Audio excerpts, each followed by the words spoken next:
حضرت اویس کرنی رضی اللہ تعالیٰ عنہ مسلمان ہوئے، بڑا دل چاہتا تھا حضور سے ملنے کو، آئے بھی 2 دفعہ، آپ نے باتیں سنی ہوئی، اماں بوڑھی ہو اور ماں حکم دے دے کہ نبی پاک کے پاس نہیں جانا، تو حضرت اویس کرنی، یہ داتا گنج بخش علی اجمیری نے لکھا ہے، یہ امام شورانی نے لکھا ہے، یہ تمام ان پہ سیرت نگاروں نے لکھا ہے، کہا بیٹے میں کمزور ہوں، مجھے چھوڑ کے نہ جانا، چھوڑ کے نہ جانا۔ ایک دن بڑی منت کی، رو پڑے، اماں نے کہا بیٹا جانا، لیکن اگر حضور گھر نہ ہوئے تو تلاش نہ کرنا، میں فالج زدہ عورت ہوں کہ چل نہیں سکتی۔ حضرت اویس کہتے میں نے دروازے پہ دستک دی، یہ امام شورانی کے جملے، سیدہ عائشہ صدیقہ اندر سے بولی کون ہے دروازے پہ؟ بڑی عاجزی، بڑی درویشی، کہنے لگی اماں جی ایک فقیر ہوں، یمن کا رہنے والا ہوں، ایک فقیر ہوں، ایک درویش ہوں، یمن سے آیا ہوں، محبوب سے ملنا ہے۔ کہا وہ تو گھر میں حجرے میں تشریف فرما نہیں ہے، باہر دیکھ لو، مسجد میں کسی جگہ تلاش کر لو۔ حضرت اویس کرنی کی آنکھوں میں آنسو آئے، کہنے لگے وہ آئے تو بتا دینا کہ ایک قرن سے فقیر آیا تھا۔ امام شورانی کے جملے ہیں، حضرت عائشہ کہتی ہے مجھے بتانا نہیں پڑا، محبوب گھر آئے تو آتے ہی پوچھنے لگے عائشہ کوئی آیا تھا؟ علم غیب رسول کے منکر اس حقیقت کو بھول جاتے ہیں، غیب مانا کہ راز ہے لیکن راز اپنوں سے کب چھپاتے ہیں۔ نبی کریم صلی اللہ علیہ وسلم کوئی آیا تھا؟ حضرت عائشہ نے سوال عرض کیا یا رسول اللہ آپ کو کیسے لگا؟ حضور فرمانے لگے کسی کی خوشبو آ رہی ہے، کسی کی، یہ امام شورانی کے لفظ ہے، کسی کی، اگرچہ غالب خوشبو خود محبوب کی ہے، کسی کی خوشبو آ رہی ہے۔ کہ حضور قرن کا رہنے والا کو فقیر آیا تھا، سلام چھوڑ کے چلا گیا۔ جناب عائشہ کہتے حضور کی آنکھوں میں آنسو آئے، میں نے کہا حضور وہ گیا کیوں؟ تو محبوب نے فرمایا اس کی ماں بوڑھی ہے۔ محبوب اگر اماں کے لیے کہتے ہیں چل لیکن نا تابی بنے، وہ صحابی نہیں بن سکے، تو تبلیغ کرنے کیسے چلا جاتا ہے بیمار ماں کو چھوڑ کے؟ تو پیر صاحب کے ڈیرے پہ کیسے پہنچ گیا اماں کو چھوڑ؟ تجھے کس نے اجازت دی کہ ماں باپ بوڑھے تھے اور تو کہے گی میں وہاں جا رہا ہوں، میں نے چلے کرنے ہیں، وظیفے پڑھنے؟ بھائی جب حضرت اویس کرنی اعلیٰ حضرت امام اہل سنت رحمت اللہ علیہ، آپ نے لکھا ہے کہ وہ جو محبوب کا فرمان ہے نا بخاری مسلم رضا اللہ فی رضا الوالد، فرمایا جس کی والد راضی اس کا اللہ راضی۔ اعلیٰ حضرت فرماتے ہیں کچھ 100 ولی، ایک جگہ پہ فرماتے ہیں 1000 ولی ایک طرف بیٹھ کے کہہ دینا کہ یا اللہ اس بندے کو بخش دے، اور اکیلا والد کہہ دینا یا اللہ میرا نافرمان ہے نہ معاف کرنا، تو فرمایا اللہ اس 100 ولی کی نہیں مانتا، والد کی بات مانتا، اس لیے کہ حضور کا فرمان آ گیا باپ راضی ہوگا تو اللہ۔ تو میرے بھائی شریعت ایک حقیقت ہے، اس حقیقت کو سمجھیں۔ حضرت اویس کرنی کی زندگی کا ایک پہلو یہ، دوسرا پہلو یہ جو ہے نا بڑی لمبی چوڑی داستانیں، اور بڑا ہمیں شوق ہے تصویروں کا، بڑا شوق ہے، آپ یقین کریں میری طرح کے بہت سارے لوگوں کے پوسٹر چھپتے ہیں، بڑی بڑی تصویریں لگی ہوئی ہیں چوکوں میں۔ استقبال سب سے اچھا وہ ہے جو قیامت کے دن ہوگا، اگر اس استقبال، لیکن نا یہاں ہم سے پہلے لوگوں کے بڑے استقبال ہوئے، پھر بعد میں کیا ہوا؟ چلے گئے وہ لوگ، مٹی دے مٹی رہ رہی، ایویں کا دی بلے بلے، اج مٹی دے اتے بندے آتے کل مٹی دے تھلے۔ حضرت اویس کرنی خیر التابعین ہے، تابعین میں سب سے پہلا نمبر ہے۔ آپ کی سب سے بڑی فضیلت یہ ہے کہ آپ نا یہ ہم نہ بتاتے بڑا ہیں، گزرتے گزرتے بتا دیتے ہیں کہ میں تہجد گزار بھی ہوں، گزرتے گزرتے بتا دیتے ہیں کہ مسجد کی جو ٹائلیں ہیں نا وہ میں نے لگوائے، بس کوئی بندہ مل جائے صحیح جس کو ہم کرامتے سنا سکیں۔ میرے جیسے مولوی صاحب بھی بتاتے ہیں، کہتے ہیں جب میرے جیسے اچھے لوگوں کی وہی بتاتے ہیں جب میں مسجد میں آیا تھا تو 30 بچے تھے، اب پورے 80 ہے، وہی بتاتے ہیں 150 ہوتی تھی نمازیوں کی۔ اب بھائی چھوڑو، اگر بچے پڑھاؤ گے تو اللہ راضی ہوگا، کو بتانے کی بات ہے، وہ ذکر کرنے کی بات، یہ اللہ رسول کا راز ہے، اس کا ذکر نہیں کیا جاتا۔ خواجہ اویس کرنی رضی اللہ تعالی اپنے آپ کو چھپا کے رکھا ساری زندگی۔ اماں جب انتقال کر گئی نا خواجہ اویس کرنی کی، والد پہلے جا چکے تھے، والدہ انتقال کر گئی تو کسی ایک جگہ ٹھکانہ نہیں رکھا حضرت اویس کرنی۔ کیوں بلا؟ یہ کئی دفعہ جو نعرے شارے ہوتے ہیں یہ بڑی خرابی کر جاتے، اصل کام رہ جاتا۔ دستبوسی کرنے والے کئی دفعہ اتنا دور لے جاتے ہیں کہ انسان کے اپنے وظائف پیچھے رہ جاتے، کئی دفعہ مشکلات ہوتی۔ اس لیے صوفیاء میں ایک ملامتی گروہ ہے، ملامتی، داتا صاحب نے اس کو لکھا ہے اور اس کا تذکرہ قرآن نے کیا، یجاہدون فی سبیل اللہ ولا یخافون لومۃ لائم۔ فرمایا اللہ کے کچھ بندے ایسے ہیں جو اللہ کے راستے میں جہاد کرتے ہیں اور جب لوگ انہیں برا کہتے ہیں تو اس کی پرواہ نہیں کرتے۔ ملامتی گروہ جو کہتے ہیں کہ لوگ اگر تھوڑا سا ہم سے الرجی کریں گے تو ہو سکتا ہے، دیکھیں نا جب آپ کو کوئی برا کہتا ہے تو نفس دبتا ہے، کہتا ہے تو کچھ بھی نہیں، حضرت باجزید بستامی سلطان العارفین رحمت اللہ تعالیٰ علیہ فرماتے رمضان شریف کا مہینہ تھا تو میں گزر رہا تھا بستان کے بازار سے، لوگ دکانوں سے اٹھ کے مجھے ملنے آنے لگے، تو میرا نفس مجھے کہنے لگا باجزید اتنی شان تو آج بادشاہ کی بھی نہیں جتنی تیری ہے، کاروبار چھوڑ کے تو نہیں آتا۔ کہتے ہیں اسی لمحے وہ جو میری روحانی ترقی تھی وہ رک گئی، میں پریشان ہو گیا کہ میں نے لوگوں کی تعریفوں کو بڑا سمجھ لیا۔ کہتے ہیں کھجوریں تھی ریڑھی، پتہ رمضان میں کھجوریں بڑی بکتی ہیں، کہتے ہیں میں آگے بڑھا، لوگ سلامیں لے رہے تھے، ایک کھجور اٹھا کے نہ کھائی نہیں، اٹھا کے نہ منہ میں رکھ لی، صرف منہ میں، لوگ کہنے لگے دفع کرو یہ بھی کوئی بندہ ہے اس نے روزہ ہی نہیں رکھا پیر ہو کے۔ اتنے لوگوں نے ملامت کی تو میرا نفس کچلا گیا۔ جب کوئی آپ کو برا کہتا ہے نا، پھر جو سجدے میں رونے کا مزہ آتا ہے وہ تعریف کے وقت سجدہ ہوتا ہے کبھی؟ اقبال کہنے لگے نہ بچا بچا کے تو رکھ اسے، تیرا آئینہ ہے وہ آئینہ، یہ شکستہ ہو تو عزیز تر ہے نگاہ آئینہ ساز میں۔ فرماتے میں کھل کے رویا اللہ کی بارگاہ میں، بندے سارے۔ بابا بلے شاہ صاحب فرماتے ایک دن میرا بھی دل کیا تھا کہ میں اعتکاف کروں پر قصور سے نکل جاؤں، کچھ پیر کہہ کے ہاتھ چومتے ہیں، کچھ سید کہہ کے۔ فرمانے لگے اٹھ بلیا چل اوتھے وسیے، اور جتھے وس دینی سارے ہی انے، نہ کوئی ساڈی ذات پچھاڑے تے نہ کوئی سانو منے، چلو چلے وہاں جا کے بیٹھتے۔ حضرت اویس کرنی کا یہ کمال رہا۔ اس طرح حضرت باجزید نے کھجور رکھ لی، لوگ برا کہنے لگے، چھوڑ کے چلے گئے۔ فرماتے ہیں جو مزہ اس دن سجدوں میں آیا نا، تھوڑا آگے جا کے میں نے کھجور باہر نکال دی، روزہ میں نے ٹوٹا۔ میرا خادم کہنے لگا حضور یہ کیا کیا؟ فرمانے لگے رب کے قریب ہونے کا ایک طریقہ اختیار کیا ہے، یہ بھی ایک طریقہ ہے اس کے قریب ہونے کا۔ صاحبو حضرت باجزید چھپے رہے۔ داتا صاحب نے لکھا ہے ایک اور تابعی تھے حضرت حرم بن حیان ان کا نام، وہ کہتے ہیں میرے دل میں تڑپ لگ گئی کہ حضرت اویس کرنی سے ملوں۔ میں یمن آیا ملنے، جب ان کی والدہ کا انتقال ہوا تو ایک جگہ رہتے نہیں تھے، کبھی یمن کبھی کوفے کبھی کہیں۔ حضرت حرم بن حیان کہتے ہیں میں حضرت اویس کرنی کو ڈھونڈتے کہتے میں نے مہینوں کا سفر کیا، تو ان کو ڈھونڈتے میں پہلے یمن گیا، لوگوں سے میں نے کہا اویس، کہنے لگے چھوڑو وہ تو دیوانہ ہے۔ داتا صاحب کہتے ہیں جب حضرت حرم بن حیان نے پوچھا نا اویس کرنی، تو کہا وہ تو دیوانہ ہے، مجنون ہے، پاگل ہے معاذ اللہ۔ وہ کیوں؟ کیا تم نے دیکھ لیا؟ کہنے لگے جب دنیا روتی ہے تو وہ ہنستا ہے، اور جب لوگ ہنستے ہیں تو وہ روتا ہے، عجیب اس کا انداز ہے۔ روڑی سے جو لوگ چھلکے پھینک دیتے ہیں وہ کٹھے کرتا ہے، کہتے ہیں چھلکے اٹھا کے دھو کے کھا لیتا ہے، اور پھر لوگ جو کپڑا پہننے کے قابل نہیں رہتا لوگ اسے پھینک دیتے ہیں، وہ ٹاکیاں جمع کر کے ان کو سیتا رہتا ہے، ان کا لباس بناتا ہے۔ کوئی روٹی پکی پکائی دیتا ہے تو پسند نہیں کرتا، قبول نہیں کرتا، اس سے ملنے آئے ہو۔ تو حرم بن حیان کہنے لگے وہ بھی ذرا جدا سا ہے تو میری بھی تلاش ذرا جدا سی ہے، میں بھی ذرا جدا سے آدمی کو ملنے آیا ہوں۔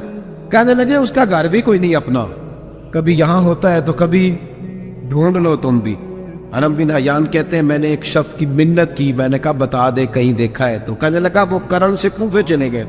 کہتے میں کرن سے کوفے آیا، ایک بندے سے پھر پوچھا، لوگ کہنے لگے چھوڑ وہ ٹکتا نہیں تو تو نے مل کے کیا کرنا؟ کہتے میں نے پوچھا بتاؤ تو صحیح کہاں ہے؟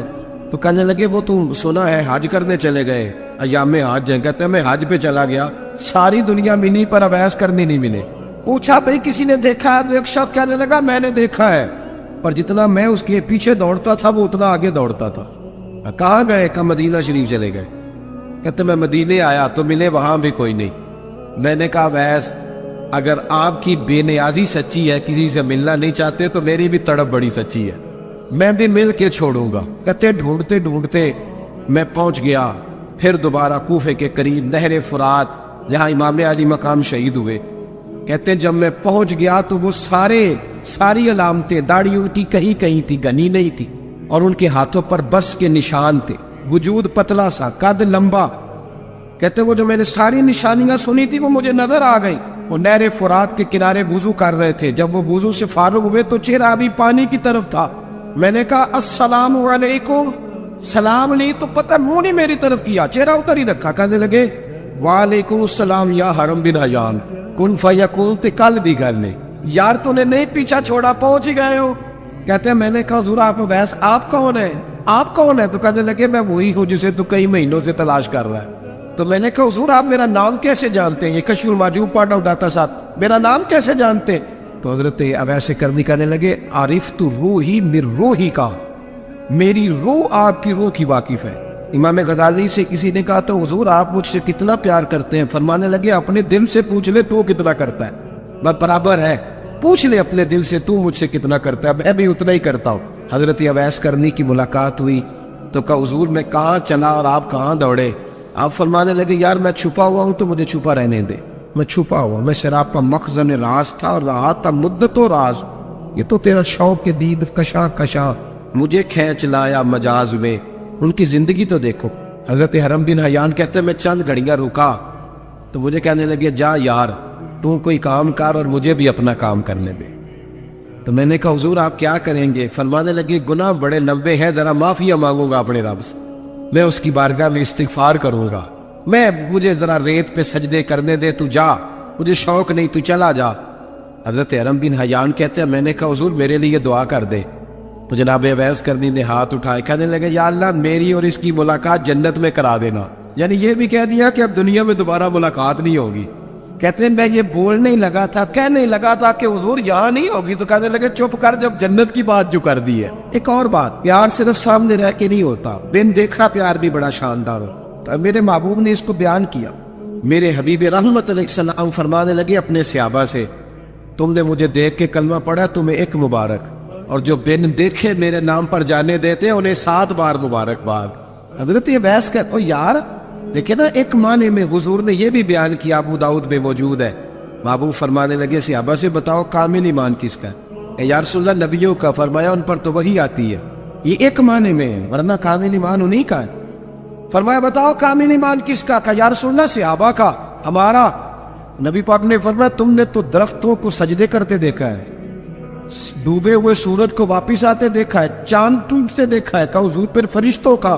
فرمایا وہ تو اللہ کے عرش کے پاس رہتے ہیں۔ کہا یا رسول اللہ ہماری پھر بس ہو گئی، آپ بتا دیں کامل ایمان کس کا ہے؟ تو محبوب نے فرمایا کامل ایمان ان کا ہے جنہوں نے مجھے دیکھا نہیں ہوگا اور ان کی خواہش ہوگی اگر ایک دفعہ جلوہ نظر آئے تو وہ ہر چیز قربان کرنے کو تیار، ان کی یہ خواہش ہوگی۔ حضرت اویس کرنی نے ہمیں بتایا کہ جو بن دیکھا پیار ہے نا، بن دیکھا، جس نے دیکھا نہیں پر اس کی یاد میں تڑپتا، دیکھا نہیں پر اس کی مالا جپتا۔ حضرت ابو ذر غفاری نے پوچھا تھا، ترغیب بد ترغیب میں حدیث ہے، یا رسول اللہ صلی اللہ علیہ وسلم کچھ لوگوں سے ہم محبت کرتے پر ہم ان سے ملے نہیں، ہمارے عمل بھی ان جیسے نہیں، حضور اس محبت کے عوض کچھ ملے گا؟ تو محبوب نے فرمایا اللہ محبت کرنے والوں کو جنت میں جمع فرما دے، لیکن کبھی کبھی نہ انہیں اعزاز دینا پڑتا ہے، یہ رب رسول کا اپنا ایک انداز کرم ہے، مجبوری نہیں کسی بات کی لیکن انداز کرم ہے۔ ان لوگوں کو شانیں دی جاتی ہے دنیا تاکہ کوئی یہ نہ سمجھ لے کہ دنیا میں ان کا اعزاز کوئی نہیں، انہیں بڑے بڑے رتبے ملتے، انہیں نوازا جاتا ہے۔ حضرت اویس چھپے رہے، آئے نہیں، لیکن محبوب نے انہیں ظاہر کرنا پسند فرمایا۔ نبی پاک نے ظاہر کرنا، جیم جان دا کچھ وسا نہیں ہوں، جان یار نو دے تے شاد ہو جا، اس سے دل دے این فساد سارے، دل دلبر نو دے تے آزاد ہو جا، جو رکھے آباد تے رو وس دا تے جدو کرے برباد ہو جا۔ بلکہ میں کہا کرتا ہوں وزن نہ بھی بنے تو شعر یوں ہونا چاہیے، جے کر کرے برباد تے چپ کر کے برباد ہو جا، شور نہ کر، خاموشی سے ہو جا۔ حضور نے ظاہر کرنا پسند کیا تو خود نبی کریم علیہ السلام نے بلایا۔ نبی رحمت صلی اللہ تعالی علیہ وسلم نے مولا علی شیر خدا اور حضرت عمر فاروق، بندے بھی حضور نے وہ چنے جو سرخیل ہے دونوں، مولا علی فاروق اعظم امیر المومنین دونوں کو بلایا اور بلا کے فرمایا یہ میرا جبہ لے جاؤ اور میرے بعد، میرے وصال کے بعد وہاں جانا کرن میں تمہیں اویس ملے گا، اسے میرا جبہ دینا۔ اور دیکھو کیا خوبصورتی ہے لفظوں میں، یہ بات ان کی شان کو کہاں سے کہاں لے گئی۔ بابو فرمانے لگے اسے کہنا میری امت کی بخشش کی دعا کرے۔ حضرت علی المرتضیٰ کا رتبہ بھی ان سے زیادہ ہے، جناب عمر کا رتبہ بھی، اس کا مطلب ہے بڑا بھی چھوٹے سے کبھی کبھی دعا کے لیے کہہ سکتا ہے کہ یار میرے لیے دعا کر دینا۔ نبی کریم علیہ السلام نے جبہ دیا، جبہ دے کے بھیجا۔ حضرت عمر گئے ملنے، جناب مولا علی گئے، جا کے پوچھا وہ کدھر ہے؟ کہا وہ دیوانے سے ہیں، گھومتے رہتے ہیں۔ جب ملاقات ہوئی تو حضرت اویس کرنی دوڑے آئے، جناب عمر کہنے لگے آپ کا نام اویس ہے؟ کہنے لگے ہاں عمر فاروق میرا نام اویس ہی ہے۔ پھر آگے بڑھ کے کہنے لگے علی آپ کی طبیعت مبارک کیسی ہے؟ پھر وہ جبہ وصول کیا، کہا محبوب نے کہا تھا امت کے لیے دعا کرنا، تو حضرت اویس نے فوراً سر سجدے میں رکھ دیا۔ اور داتا صاحب حدیث لائے ہیں، محبوب فرمانے لگے اللہ تعالیٰ بنو کلب کے قبیلے کی بکریوں کے بالوں کی تعداد کے مطابق اویس کرنی کی دعا کی برکت سے میری امت کو جنت میں داخل کرے۔ اتنا بڑا اعزاز، اتنا بڑا اعزاز۔ حضرت اویس کرنی رضی اللہ تعالیٰ انہوں نے دعا کی، پھر واپس لوٹے۔ یہ تو داتا صاحب کی بات ہے۔ اب اگلے جملے حضرت محدث بہاولپوری نے ایک ذکر اویس نام کی کتاب لکھی ہے، حضرت علامہ فیض احمد صاحب اویسی رحمۃ اللہ علیہ۔ انہوں نے لکھا ہے کہ حضرت عمر فاروق اور مولا علی جب مل رہے تھے نا، تو ایک تیسرے شخص نے کہا کہ اویس ان کی زیارت کر لو جنہوں نے حضور کی زیارت کی، ان کی زیارت کر لو، چلو آپ حضور کی زیارت نہیں کر سکے تو زیارت کر لو۔ تو حضرت اویس کرنی اٹھ کے قریب گئے تو جناب علی المرتضیٰ اور جناب عمر سے کہنے لگے حضور کی داڑھی مبارک میں کتنے بال سفید تھے؟ تو یہ نہیں فرمایا مولا علی اور جناب عمر نے کہ ہمیں پتہ نہیں۔ کہنے لگے اویس آج آپ ہی بتائیں گے کتنے سفید۔ اویس کرنی کہنے لگے محبوب کی داڑھی مبارک میں 17 بال سفید تھے، 17 بال سفید تھے، یہ ان کی زیارت کا حال۔ حضرت اویس کرنی نے ہمیں بتایا کہ دور رہ کے اطاعت صحیح کرنا، تمہارا ذکر دربار رسول پہ بھی ہوگا اور دربار خداوندی پہ بھی ہوگا۔ دوسرا یہ جو بہت زیادہ شوق ہے آگے آگے بڑھنے کا ہر آدمی کو، میں اکثر یہ رونا روتا ہوں، میں کہتا ہوں پہلے کوئی کسی بزرگ سے ملتا تھا تو دعا کراتا تھا، اب ملتے ہیں تو کہتے ہیں حضرت ذرا میرے ساتھ فوٹو تو کھنچوا لیں۔ پہلے لوگ دعا کراتے، ہاں دعا کی التجا کرتے، کہتے تھے مہربانی کر، اتنا ہی کہہ دے کہ اللہ تیری دنیا اور آخرت بہتر کر دے، اب فوٹو کھینچتے۔ یہ بہت زیادہ ہمارا جو رویہ اس طرح کا ہے، یہ حضرت اویس کرنی کی سیرت بتاتی ہے کہ یہ الجھاؤ ہے، الجھو نہ، سلجھ کے وقت گزارو۔ اور تیسری بات ان کی حیات مبارکہ سے ہمیں یہ ملتی ہے، اللہ کے ساتھ جو لوگ جڑ جاتے ہیں انہیں ویسے ہی دنیا کی ضرورت نہیں رہتی، ان کی توجہ ہی اور جانب ہو جاتی ہے۔ خواجہ نظام الدین صاحب کے پاس آ کے آپ کے مرید نے عرض کی حضور لوگ بڑا تنگ کرتے ہیں، بڑا ہی پریشان ہوں میں، کوئی نسخہ بتائیں، دل بڑا پریشان ہے۔ تو حضرت محبوب الہی فرمانے لگے نسخہ ایک ہی ہے، انشاءاللہ پریشانی سے شفا ہو جائے گی۔ اس نے کہا کون سا؟ فرمانے لگے محبت کرنی شروع کر دے۔ وہ بھی چپ کر گیا تھا، جس طرح آپ نہیں سارے کر گئے کہ بندہ ناراض رشتہ داروں سے محبت کرے، جو دوست تنگ کرے ان سے محبت کرے، کام ہی بڑا مشکل ہے۔ کہا پیار کرنا شروع کر دے۔ اس نے بھی وہی بات کی جو ہمارے ذہنوں میں ابھرتی ہے، جناب کو سختی بڑی کوشش کی ہے، ٹھیک نہیں ہوتے، یہ بھی ظلم، یہ بھی زیادتی، یہ بھی جفا، یہ بھی تکلیف، وہ تو بڑا کچھ کرتے ہیں، حضور میں محبت کرتا ہوں پھر بھی مسئلہ حل نہیں ہوتا۔ تو خواجہ نظام الدین صاحب مسکرا پڑے، فرمانے لگے پتر نسخہ یہی ہے علاج کے لیے، ہاں اگر فرق نہ پڑا نا تو چند خوراکیں بڑھا دینا، محبت تھوڑی سی، نسخہ ایک ہی ہے۔ ایک بندہ آپ کے ساتھ بڑا تلخ ہے، آپ بھی تلخ ہو جائیں تو نہیں، اس کو تکلیف نہیں ہوگی، ہمیں بھی ہوگی۔ جب ہڈیاں ابلتی ہے نا تو اس کے اپنے کندھے بھی تو جلتے ہیں نا۔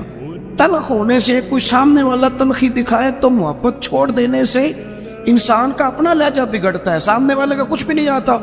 اگر ہم لوگوں کی تلخیوں کے باوجود محبت والے رہیں گے تو نتیجہ یہ نکلے گا کہ اگر ایک بندہ سامنے محبت والا ہوگا نا تو سامنے والا بھی سوچنے پہ مجبور ہو جائے گا کہ یار حد ہو گئی ہے۔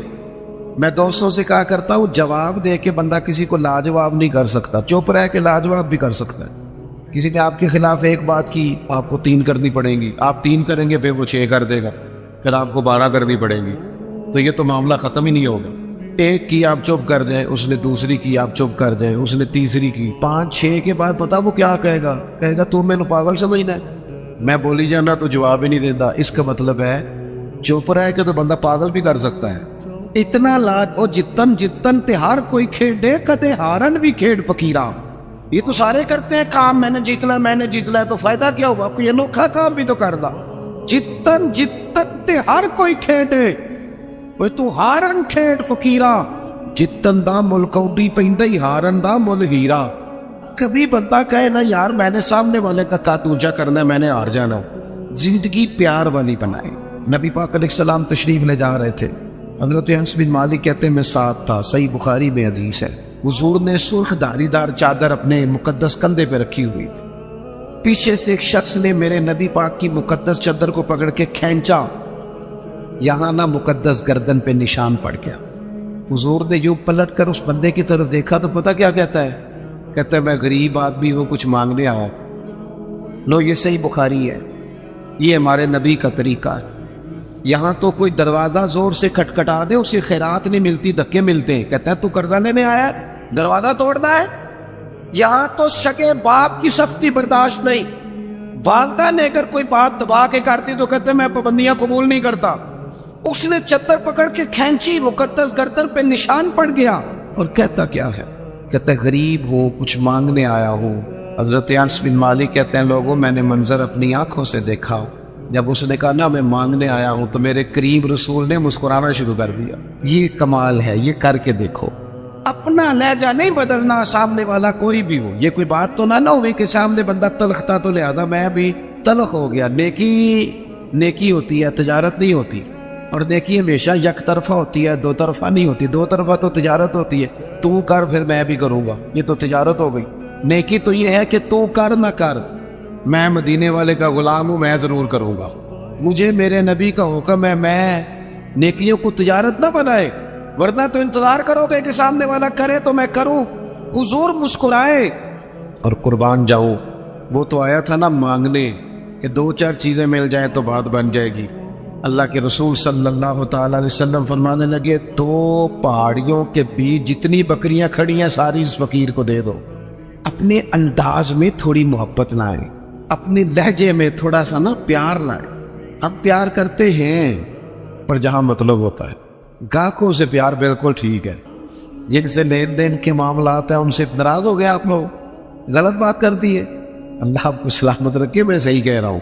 جہاں کوئی مطلب ہے وہاں معاملہ بالکل ٹھیک ہے. وہ یار یہ پیار نہیں, یہ پیار کا دکھلاوا ہے. اس طرح تھک جاؤ گے. اگر لہجہ ہی پیار والا ہو جائے نا, انداز ہی پیار والا ہو جائے تو پھر زندگی ذرا حسین ہو جاتی. پھر نہ ماں کو بیٹے سے بات کرتے ڈر نہیں لگتا, پھر اہلیہ اس سے بات کرتے پریشان نہیں ہوتی. وہ خوف نہیں کھاتی کہ یہ مجھ سے گلاس ٹوٹ گیا تو پتہ نہیں اب کیا بنے گا. پھر غریب بہنیں بات کرتی ہیں تو ذرا آسانی سے کر لیتی ہیں. پھر کوئی محلے دار غریب بات کر لیتا ہے, لیکن اگر لہجہ تلخ ہو, انداز سخت ہو, پھر خرابی ہوتی ہے. ایک چوتھی بات بھی ہے جس کی وجہ سے ہم محبت نہیں کرتے. ہم نہ اپنا کوئی نہ کوئی منصب بنا لیتے ہیں, پھر ہم سمجھتے ہیں میری یہ شان ہے. دیکھیں عالم کی عزت کرنا بڑا ضروری ہے, پر عالم کو یہ تو نہیں نہ کہا گیا کہ وہ علم کے تکبر میں مبتلا ہو جائے کہ میں جو کہ بہت بڑا عالم ہوں. اس کو تو یہ اجازت, میری بات کی سمجھ آ رہی ہے آپ کو؟ ایک شخص نیک ہے, ہمیں حکم ہے کہ اس کی عزت کرو, لیکن اگر وہ نیک آدمی کہنا شروع کر دے کہ میں جو کہ ولی اللہ ہوں, یہ اس کے لیے جائز ہے, اسے حق پہنچتا ہے. میں آپ کو سمجھانے کے لیے عرض کر رہا ہوں. ہم نہ اپنا کوئی نہ کوئی منصب بنا لیا سب نے, 2 4 5 بندوں پہ ہم حاکم بن گئے, لہذا ہم کہتے ہیں اس کے لیے اس کی ضرورت ہے, یہ میری خدمت کرے. یاد رکھنا جو ملازموں کے حق میں تلخ ہو جاتا ہے وہ آہستہ آہستہ سب کے ساتھ ہی تلخ ہو, اسے عادت ڈال جاتی ہے نا روب ڈالنے کی, سب کے ساتھ تلخ ہو جاتا ہے. جو جس کے ساتھ بھی رویہ سخت کرتا ہے وہ اس کی طبیعت کا حصہ بنتا جاتا ہے. اگر آپ کو اللہ تعالیٰ نے اعزاز دیا ہے تو یہ اس کا فضل ہے. زندگی میں جو رب نے ہمیں نعمتیں دی ہیں کبھی گن کے دیکھ لیں, وہ ہماری محنت نہیں, وہ محض اللہ کا فضل ہے. تو اگر محض اللہ کا فضل ہے پھر ہمیں جھکے ہوئے ہونا چاہیے تھا, بجائے اس کے کہ ہم اس پر تبصرہ کرتے.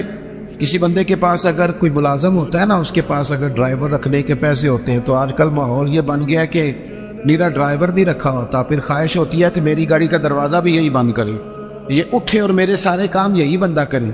تو میرے عزیز اس سے بھی بندہ تلخ ہوتا ہے, محبت اس کی طبیعت سے نکل جاتی ہے, موسم محبت بدل جاتا ہے. آپ اپنی زندگی میں نرم رہیں. صحابہ فرماتے ہیں جب مسجد نبوی کی تعمیر ہو رہی تھی نا, ہم بھی اینٹیں اٹھا کے لاتے تھے, اور ہم نے یہ عجیب نظارہ بھی دیکھا کہ نبیوں کے امام, رسولوں کے امام, اللہ کے محبوب مطلق, جن کی زیارت کے لیے فرشتے منتظر کھڑے رہتے ہیں, ہم نے پلٹ کے دیکھا کہ وہ محبوب بھی اینٹیں اٹھا کے لا رہے. کہتے ہیں جب خندق کھود رہے تھے نا, خندق, تو وہ محبوب جن کے پیروں پر اللہ پتھروں کو نرم کر دیتا ہے, جب ہم خندق کھود رہے تھے نا تو ہمارے نبی پاک بھی ہمارے ساتھ مل کے کام کراتے تھے.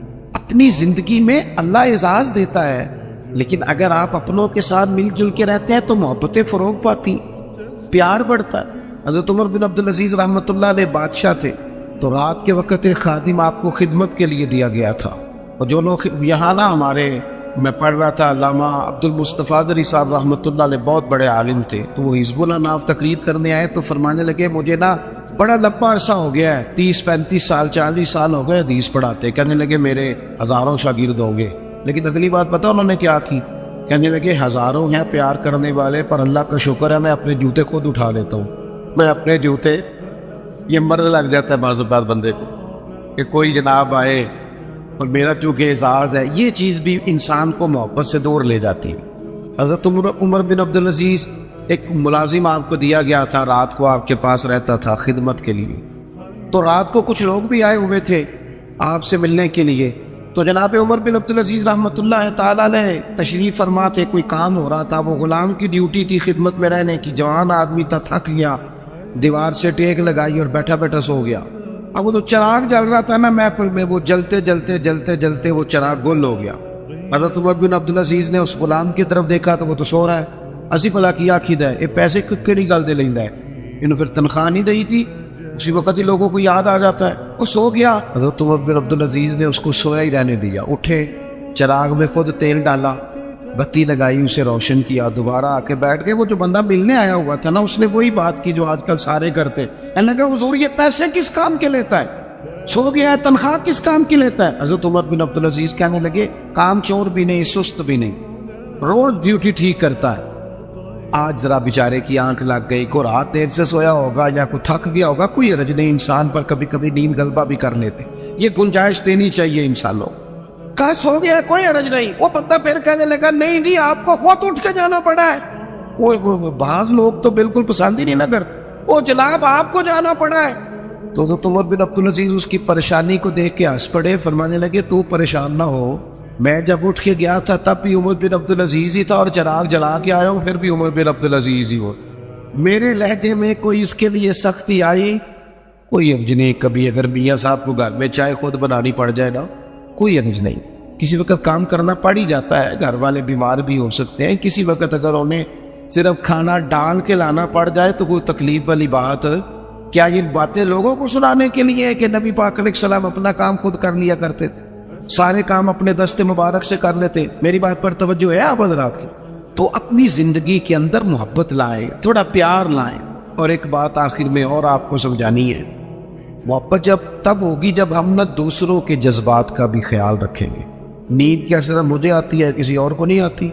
بھوک کیا صرف مجھے لگتی ہے, کسی اور کو نہیں لگتی. سفر کرنے کے لیے راستہ صرف مجھے کو چاہیے, میں نے منزل پہ پہنچنا ہے, باقی دنیا نے نہیں جانا. جب ہم صرف اپنے بارے میں سوچتے ہیں نا, احساس نہیں پیدا ہوتا, پھر تلخ ہو جاتے ہیں. کبھی بھی کسی بھی شخص سے ملاقات کریں تو اپنے آپ کو اس کی جگہ پہ رکھ کے دیکھیں گے, اگر یہاں میں ہوتا تو پھر کیا ہوتا. معاشرے کی اصلاح ہوگی, محبت پیدا ہو. آپ گئے ہیں کسی جگہ, ہر بندے کو جلدی ہوتی ہے, ہر بندے کو میں نے بعض دفاتر میں دیکھا ہے, کام کرنے والا کام کر رہا ہے لیکن باری باری ہے نا, لیکن ڈھیر سارا پروٹوکول ہے, سفارشی ٹیلی فون ہے, کوئی ادھر سے آ جاتا ہے, کوئی ادھر سے آ جاتا ہے. ایک شخص ہے وہ کیا کرے گا؟ اگر ہمارا تھوڑا سا احساس والا مزاج ہو نا, دوسرے ہم نا احساس سے بالکل آ رہی ہے, ہمیں اپنا کام چاہیے اور فوراً چاہیے اور فٹافٹ چاہیے. میں ایک جگہ پہ حاضر تھا تو اس گھر میں نا ان کے بچوں کو پڑھانے کے لیے ٹیچر آتے تھے. تو اپنے بیٹے سے پوچھنے لگے, میرے وہ دوست کہنے لگے ابھی آئے نہیں ٹیچر کا؟ نہیں. کہنے لگے پوچھتا ہوں ان سے ٹیوشن کس بات کی لیتے ہیں. یا آج میں تیسرا دن نوٹ کر رہا ہوں کہ 15 منٹ 20 منٹ آدھا گھنٹہ لیٹ آتے. میں نے اپنے اس دوست سے گزارش کی, میں نے کہا یہ جو تو بات کر رہا ہے یہ کہ ٹیچر کے منصب کے مطابق نہیں. وہ آدمی جو صبح اسکول جاتا ہے پھر وہ دوپہر میں کہیں پڑھاتا ہے, آپ نے مجھے بتایا یہ چوتھی پانچویں جگہ آپ کے ہاں آتا ہے. آپ کبھی سوچ سکتے ہیں کہ وہ لیٹ بھی ہو سکتا ہے, اس کی گاڑی بھی خراب ہو سکتی ہے, لیکن ساری زندگی صرف اپنے بارے میں سوچ سوچ کے بندہ سخت ہو جاتا ہے.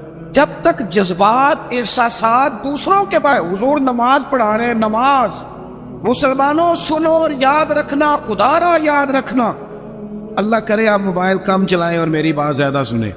نبی پاک علیہ السلام نماز پڑھا رہے, حضور فرماتے ہیں میرا دل کرتا ہے لمبی نماز پڑھاؤ, لیکن پھر پیچھے سے کسی بچے کے رونے کی آواز آتی ہے. میں سوچتا ہوں اس کی ماں پریشان ہو جائے گی، میں بچے کے رونے کی آواز کی وجہ سے لوگوں کی تکلیف کو سامنے رکھ کے نماز چھوٹی کر دیتا ہوں، نماز مختصر پڑھاتا ہوں۔ نماز میں بھی یا رسول اللہ لوگوں کا خیال، نماز میں بھی آپ کو درجنوں حدیثیں ملیں گی۔ او نوجوانوں، ماں باپ کا احساس پیدا کرو، بڑھاپے کے درد کو محسوس کرو، اپنے ملک میں وطن میں ایک دوسرے کا احساس پیدا کرو، ورنہ طبیعتیں تلخ ہو جائیں گی، محبت نہیں رہے گی، دشمنیاں ہی پروان چڑھیں گی، آپ کو درجنوں حدیثیں ملیں گی۔ حضور فرماتے ہیں میرا دل کرتا ہے اپنی امت پر تہجد کی نماز ضروری قرار دے دو، لیکن فرمایا تمہیں تکلیف ہوگی لہٰذا میں یہ کام نہیں کرتا۔ حضور فرماتے ہیں میرا دل کرتا تھا ہر وضو کے ساتھ مسواک ضروری قرار دیں، پر تمہیں تکلیف ہوگی لہٰذا میں یہ کام، ہمیں بھی تو کوئی احساس کر لینا چاہیے۔ ہمیں بھی ایک صحابی نے نماز لمبی پڑھائی تھی، لوگوں نے آ کے بتایا تو حضور ناراض ہو گئے، فرمایا تو گیلے جتنی مرضی لمبی پڑھ، لوگوں کو بیزار کرتا ہے، پریشان کرتا ہے، خبردار لمبی نماز پڑھائی۔ احساس پیدا کرے، جب طبیعت میں صرف انسان اپنی بات ہی کرتا ہے نا، اپنا ہی احساس کرتا ہے، پھر وہ سخت ہو جاتا ہے، پھر اس کے اندر محبت نہیں رہتی، خود غرض ہو جاتا ہے۔ خدا مجھے ایسی خدائی نہ دے کہ اپنے سوا کچھ دکھائی نہ دے۔ میں نے دیکھا ہے گاہک کی کوشش ہوتی ہے دکاندار کو لوٹنے کی، تو کیا خیال ہے پھر دکاندار کی کوشش نہیں ہوتی گاہک کو لوٹنے کی؟ اس کا نتیجہ کیا ہے؟ اگر دونوں لوٹنے والے کھڑے ہیں تو کیا کوئی کہہ سکتا ہے کہ ایک ملک کے ہیں، ایک مذہب کے ہیں، ایک نظریے کے ہیں، ایک علاقے کے ہیں؟ اس طرح قومیں پنپتی ہیں۔ ہر آدمی کا مزاج ہو کہ میں نے کسی نہ کسی طریقے سے، وہ کوئی بندہ اس لیے بھی تو دنیا میں آئے نا کہ میں نے نفع لینا نہیں نفع دینا ہے۔ وہ ایک بزرگ تھے نا دلی میں، تو وہ کوئی کھانے پینے کی سمجھ لیں ناشتہ بیچا کرتے، تو اکثر لوگ آتے تو انہیں کھوٹا سکہ دے جاتے، تو بابا جی نہ کھوٹا سکہ، کھوٹے سکے کا پتہ ہے کہ نہیں؟ وہ ایسے ایسے کر دیں یا ایسے ایسے کر دیں، کچھ تو کرے نا۔ کھوٹے سکے کا پتہ ہے؟ وہ گھس جاتی تھی، جو پرانے لوگ جنہوں نے سکے دیکھے نا اوپر سے گھس جاتا تھا سارے نمبر شمبر، تو کھوٹا سکہ وہ چلتا نہیں تھا۔ آپ بھی بزرگ کہہ رہے ہیں وہ آپ بھی پوری طرح پھٹ جائے نا، بیچ میں سے نکل جائے تو کھوٹا ہی ہو جاتا ہے۔ چلو اسی کو آپ مثال سمجھ لیں۔ کھوٹا سکہ لوگ جاتے بابا جی کو دیتے، بابا جی نہ وہ غور کر کے دیکھتے تو پھر چیز دے دیتے۔ وہ آہستہ آہستہ بچوں میں بات مشہور ہو گئی کہ بابے کو پتہ نہیں چلتا، لہذا کھوٹا سکہ جس نے بھی چلانا ہو بابے کے پاس چلے جاؤ۔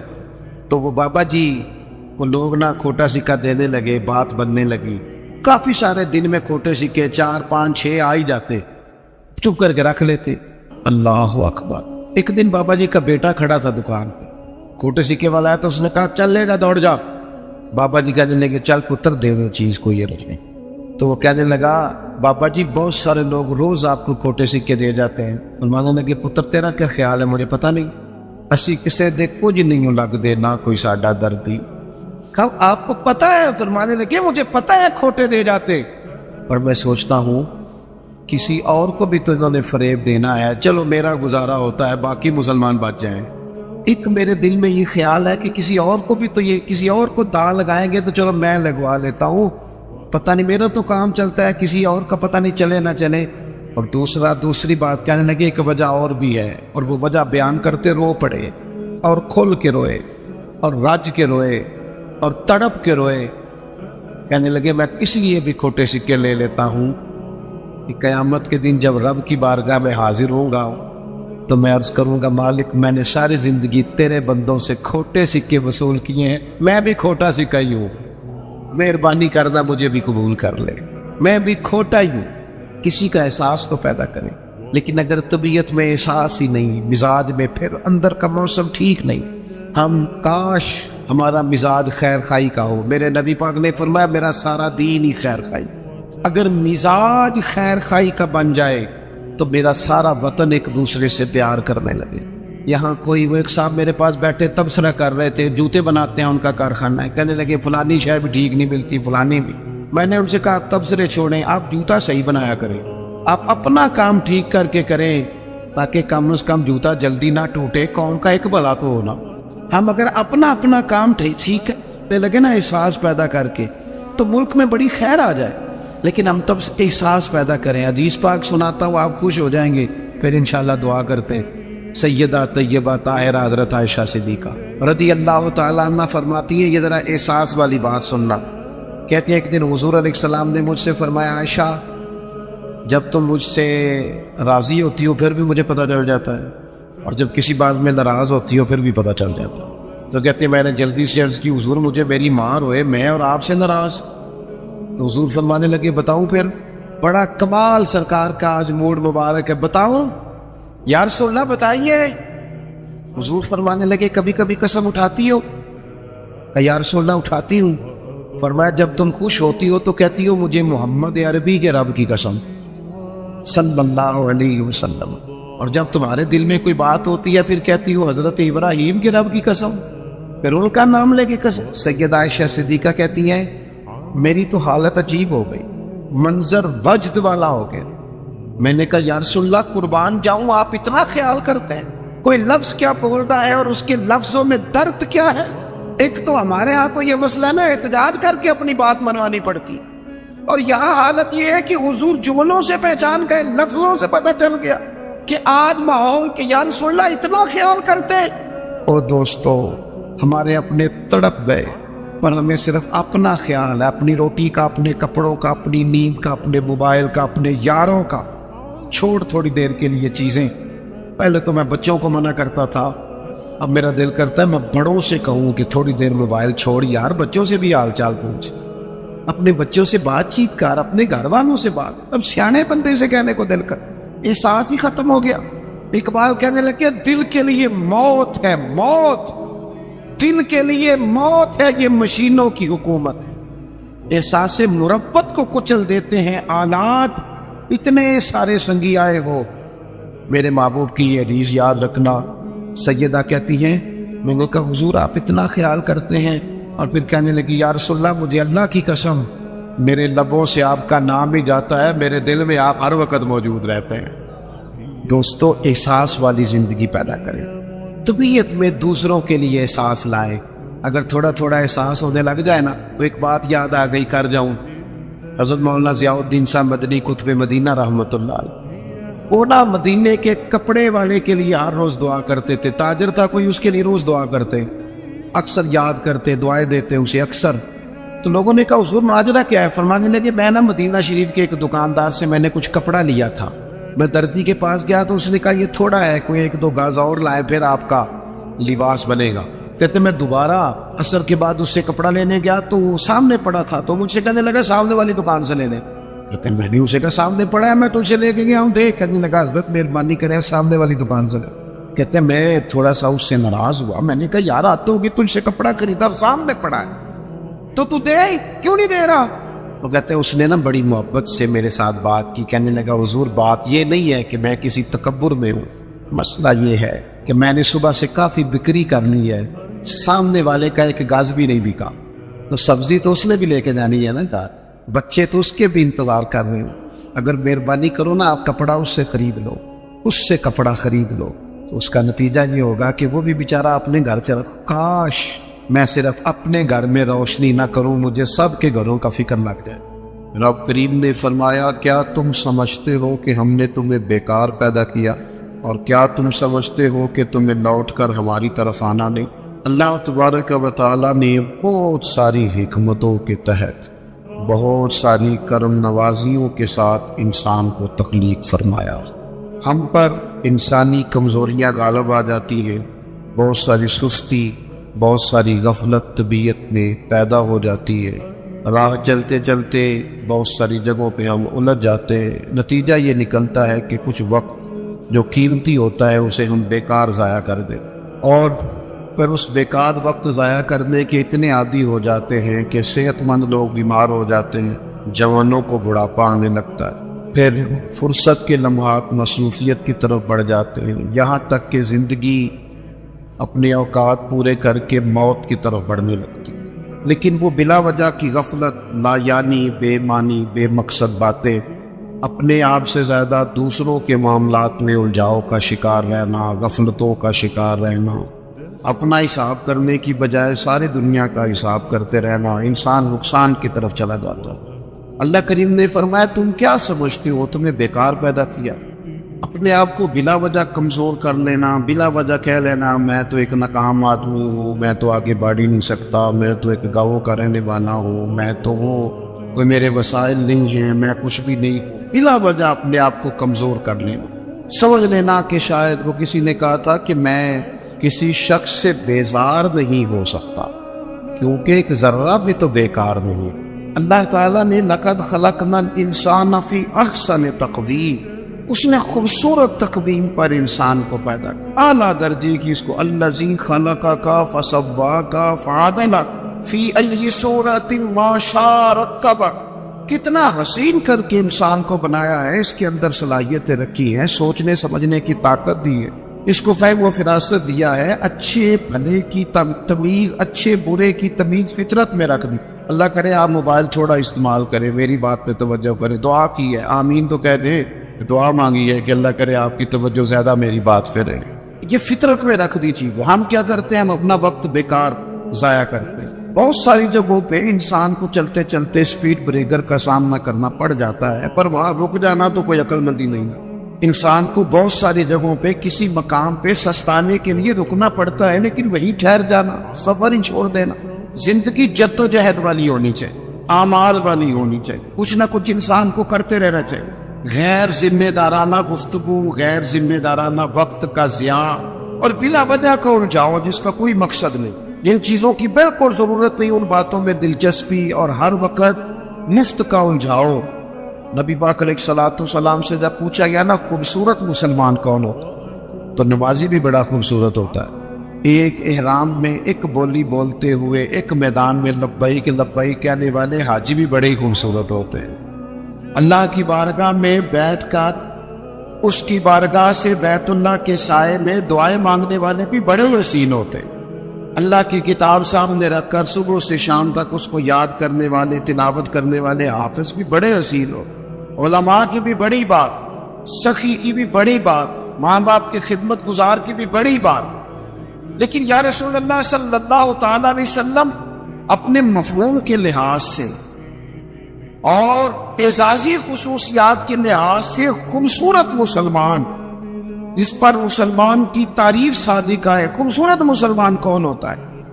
نبی پاک علیہ الصلوۃ والسلام نے فرمایا جو بے مقصد اور فضول باتوں کو چھوڑ دے وہ خوبصورت مسلمان ہوتا ہے۔ لغویات سے بچے، فضولیات سے بچے، بے معنی وقت نہ ضائع کر، اپنے معاملات میں ایک جملہ بھی کبھی اضافی نہ بولیں، فائدہ کوئی نہیں۔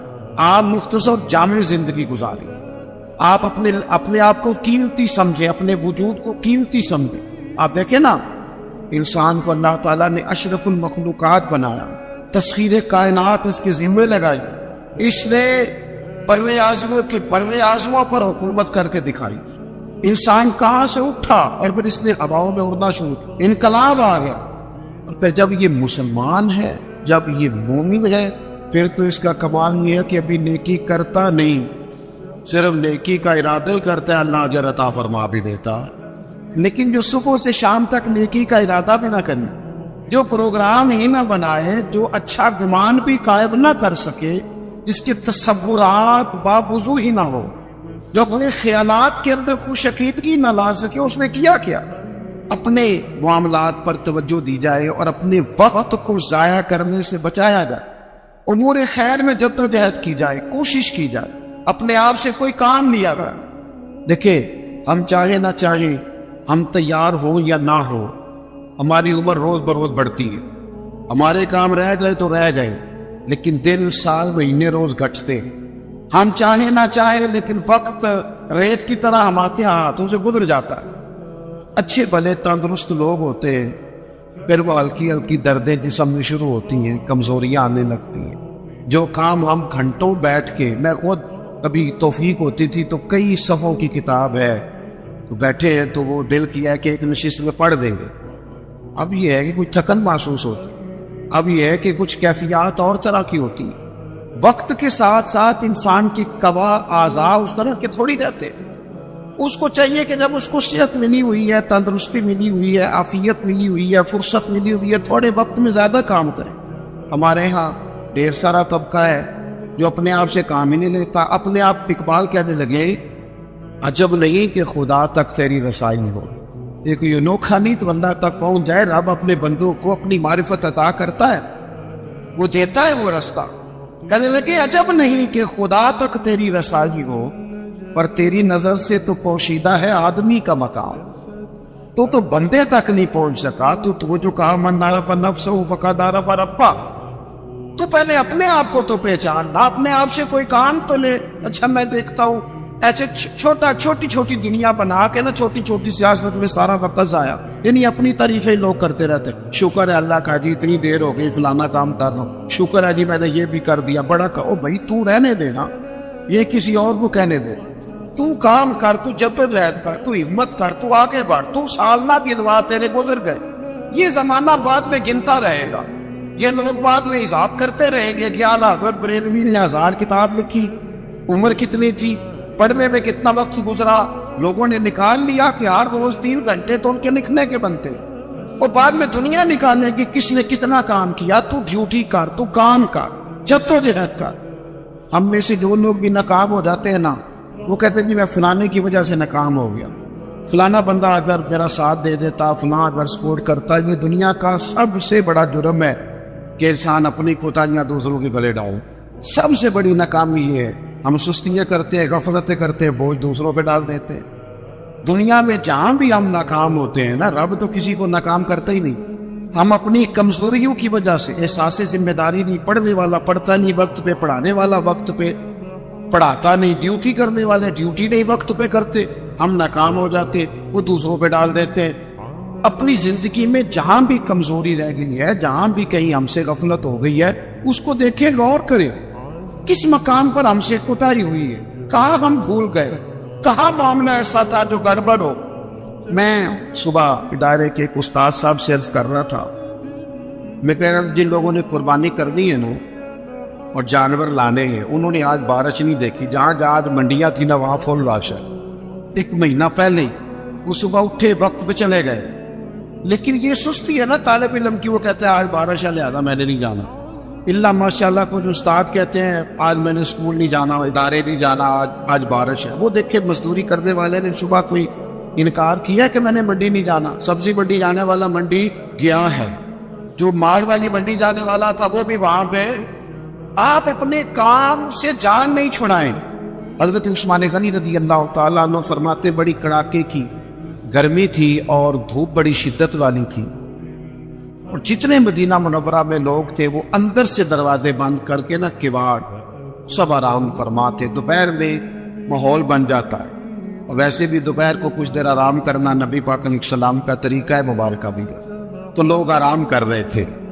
حضرت عثمان غنی فرماتے کسی کام کے لیے مجھے چھت پہ جانا پڑا، گرمی بڑی سخت تھی، میں مجبوراً گیا، لیکن فرماتے جب میں چھت پہ چڑھا نا تو میری نظر پڑی تو ایک شخص جن کی عمر مجھ سے زیادہ ہے، بوڑھے محسوس ہوتے، وہ 2 اونٹوں کو ہانکتے ہوئے لا رہے ہیں۔ میرے دل میں خیال آیا یار ساری دنیا آرام کر رہی ہے، ان کو بھی سونا چاہیے تھا۔ اس موسم میں اپنے آپ کو تکلیف دے رہے ہیں، جب کڑاکے کی گرمی ہے، وہ لے کے آ رہے تھے۔ تو حضرت عثمان غنی فرماتے میں نے کہا جن کو نصیحت ضرور کرنی ہے، سمجھانا ضرور ہے، جب عصر کے بعد جانا ہوں چرانے، جب ساری دنیا چراتی ہے، اس وقت کیا حاجت تھی؟ آپ فرماتے جیسے ہی میں چھت سے اترا اور دروازے کے راستے باہر آیا کہ میں ان کو سمجھاتا ہوں، جب تک وہ شخصیت بھی قریب آ گئی تھی۔ آپ فرماتے جب میں نے ان کا چہرہ دیکھا تو میرا وجود کانپنے لگا، راشا طاری ہو گیا، اور نہ چاہتے ہوئے بھی میری آنکھوں میں آنسو آ گئے۔ یہ کوئی معمولی آدمی تو نہیں، یہ تو امیر المومنین سیدنا فاروق اعظم ہے، حضرت عمر جیسا آدمی، اور کڑاکے کی دوپہر، یا کتنے نازک مزاج ہو گئے ہیں لوگ۔ اقبال کہتے ہیں لہو مجھ کو رلاتی ہے جوانوں کی تن آسانی، میں خون کے نہیں لہو کے آنسو روتا ہوں جب میں جوانوں کو دیکھتا ہوں آرام کر رہا ہوں، چوک میں بیٹھے سکون کر رہے، سوئے ہوئے، سویرے ان کی آنکھ ہی نہیں کھل۔ وہ قوم ترقی کرے گی جن کے جوان سو رہے، بوڑھے کام کر رہے، جن کے جوان کا جسم درد کر رہے اور بوڑھے تراویح میں کھڑے، وہ قوم آگے بڑھے گی۔ فرمانے لگے حضرت عثمان کہ میں نے دیکھا حضرت عمر کو تو میں کانپ گیا، میں نے جھاگ سے آگے بڑھ کے ان کا دست مبارک تھاما، میں نے کہا حضور اس گرمی میں مہربانی کریں آرام کریں۔ تو فرمانے لگے یہ مال غنیمت کے 2 اونٹ بھاگ گئے تھے، میں لینے گیا تھا۔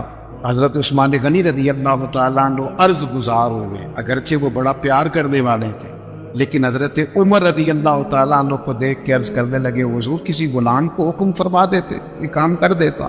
سیدنا فاروق اعظم تھپکی دے کے کہنے لگے عثمان اللہ تجھے میری طرف سے جزا عطا کرے، غلام بھی آرام کر رہے تھے جیسے سارے کر رہے تھے، اور فرمایا ویسے بھی یہ مسلمانوں کا مال ہے، ذمہ داری غلام کی تو نہیں، ڈیوٹی تو میری ہے۔ یہاں ہمارے حکمران کہتا ہوں مجھے تو پتہ نہیں، میں نے تو سویرے اٹھ کے دیکھا ہے، تو خبروں میں مجھے نہ ادھر ادھر کی تو بات کر، یہ بتا کہ قافلہ کیوں لٹا، نہ ادھر ادھر کی تو بات کر، یہ بتا یہ قافلہ کیوں لٹا۔ مجھے راہزنوں سے غرض نہیں، تیری راہبری کا سوال ہے۔ تو کہتا چور آ گئے تھے تو یہ بتا تو کس چیز کی پہرے داری کر رہا تھا۔ تو میرے عزیز اپنی زندگی میں اپنی ذمہ داریوں کا احساس، اپنی ڈیوٹی وقت پر، میں کئی دفعہ سوچتا ہوں کہ اس آدمی کی عمر 35 سال سے زیادہ ہوگی اور ابھی تک فجر کے وقت نہیں اٹھتا، اس نے کب نمازی بننا ہے؟ اور جو 40 سال کی عمر تک نمازی نہیں خالی بن سکا، اس نے تہجد کب پڑھنی؟ یہاں تو ہمارے معاشرے میں تو 60 سے 70 سال ایوریج ہو گئی عمر کی، تو جس کی 35-40 سال ہو گئے وہ تو زیادہ گزار بیٹھا ہے، وہ اپنی زبان پر پیرا کس دن لگائے گا؟ جس کو آج تک بولنے میں خیال آتا ہو مجھے کہنا نہیں چاہیے تھا، میرے منہ سے نکل گیا۔ اپنی زبان پر، اپنی آنکھوں پر، اپنے لفظوں پر جو آدمی کنٹرول نہیں کر سکا وہ کس دن جا کے ٹھیک ہوگا؟ روایتی باتیں، روایتی گفتگو دوسروں پہ ڈال دو، کوئی بہانہ کر دو، کوئی احساس کمزوری کر دو، نہ ہو سکا تو مظلوم بن جائے گی کہ غریب آدمی ہے۔ یہ بھی کمزور قومیں کرتی ہیں، یہ بھی کمزور قومیں کرتی ہیں جو اپنے آپ کو مظلوم بنا کے دکھاتے ہیں۔ مسلمان اس کا مزاج ہوتا ہے، وہ مظلوم نہیں ہوتا، وہ تو ظالموں کا ہاتھ پکڑنے والا ہوتا ہے، تو میدان میں رہنے والا ہوتا ہے، اپنے آپ سے، اپنے وجود سے کام لیا۔ آپ اپنے بزرگوں کو دیکھیں، تھوڑے وقت میں زیادہ کام کرنے والے لوگ، اور اتنا کام کرنا، یہ بھی بات کر رہے تھے شیخ، گفتگو کر رہے تھے حضرت غوث پاک رضی اللہ تعالیٰ۔ آپ کبھی اپنے بزرگوں کو دیکھیں نا، تو جو آج پیروں نے ماحول بنایا نا، پیر صاحب بیٹھے اندر 6 تسبیحیں اور 20 تقیے، اور وہ تویز لکھ رہے ہیں، اور وہ ہاتھ بھی اٹھاتے ہیں تو لگتا ہے بیچارہ بڑی تکلیف میں، اللہ ماشاء اللہ، دعا مانگنے میں اسے پریشانی ہو رہی، کیا مذاق بنایا ہو۔ صوفی تو زندہ اور جاوید ہوتا ہے، وہ تو تازہ دم ہوتا ہے، پلٹنا جھپٹنا، جھپٹ کر پلٹنا، لہو ایک گرم رکھنے کا ایک بہانہ، تو طاقتور ہوتا ہے، اس کے مزاج میں تو گرمی ہوتی۔ اقبال کہتے ہیں کہ حاضر ہوا میں شیخ مجدد کی لحد پر، وہ لحد کے ہیں زیر زمین مطلع انوار، وہ ہند میں سرمایہ ملت کا نگہباں، اللہ نے کیا جس کو بر وقت خبردار، جدوجہد، مزاج، بھاگنا، دوڑنا۔ اور ایک جگہ پہ اقبال کہنے لگے ہے وہی تیرے زمانے کا امام برحق، جو تجھے حاضر و موجود سے بیزار کرے اور موت کی شکل میں دکھلا کے تجھے جلوہ یار، زندگی تیرے لیے اور بھی دشوار کر۔ درویش تو وہ ہے جو تیرا جینا مشکل کر دے کہ کب مروں گا اور کب جا کے مدینے والے کی زیارت نصیب ہو، اور تو یہ ہے کہ سستی، کاہلی، وہ ٹھہر جائیں گی قبلہ آرام میں، چھوڑے ان چیزوں۔ جدوجہد حضور غوث پاک رضی اللہ تعالیٰ عنہ فجر کی نماز کے بعد فقہ کا درس دیتے تھے، اور صبح 9 بجے 10 بجے اپنے ادارے میں چلے جاتے، اور جب اسباق پڑھتے تھے نا، ہمارے مدارس میں سبق تقسیم ہوتے، صرف کون پڑھائے گا، نحو کون پڑھائے گا، منطق کون پڑھائے گا، فقہ کون پڑھائے گا، اصول کون پڑھائے گا، تفسیر کون پڑھائے گا، سبق تقسیم ہوتے، تو ناظم تعلیمات کہنے لگے جو لائق بچے ہیں وہ سارے تم رکھ کرو اور نالائق سارے مجھے دے دو، کسی کو نالائقوں کا بھی تو سرپرست بننا ہے، تو مجھے دے دو، نالائقوں کو پڑھاؤ۔ پھر زور تک کلاس ہوتی، زور کے بعد تفسیر کا درس ہوتا، عصر کے بعد حدیث کا درس ہوتا، اور پھر رات کو 70 ہزار کا مجمع تقریر سن لے آتے، اور تقریر یہ نہیں تھی کہ بس ٹھیک ہے کہہ دی بات، فرمائشی خطبہ، 70,000 لوگ خطاب سننے آتے ہیں، تو 300 علماء ہوتے ہیں ان میں جن کے ہاتھوں میں کاغذ قلم ہوتے۔ غوث اعظم ارشاد فرماتے تو تحریر ہوتا کہ یہ نکتہ تو کبھی سنا ہی نہیں، اتنی محنت سارا دن کی، پھر اپنے بال بچے کو وقت دیا، اور پھر حال یہ ہوتا کہ دنیا سو جاتی اور بغداد کے مرشد مصنع بچھا لے، اور پھر ساری رات اپنے رب کے حضور والذین یبیتون لربہم سجدا وقیاما، ساری رات رب کے حضور حاضری ہوتی، ساون کی کالی راتوں میں جب بوندا باندی ہوتی ہے وہ راتوں کو اٹھ اٹھ روتے ہیں جب خلقت ساری سوتی ہے. اور میاں صاحب کہنے لگے رات پوے تے بے دردانو نیند پیاری آوے تے درد مندانو یاد سجن دی ستیاں بھی آن جگاوے. اپنی اوقات دیکھے کتنا مصروف وقت بنا اوقات مصروف اپنی زندگی میں چیزوں کو طے کرے اور کچھ کر جائیں اپنی لائف سے کوئی نہ کوئی اپنے وجود سے زندگی سے کوئی کام لے اسے کسی کام لگائے خدمت میں گزار دے خدمت میں. ہمارے ایک بزرگ ہیں وہ میں دور گیا ہوا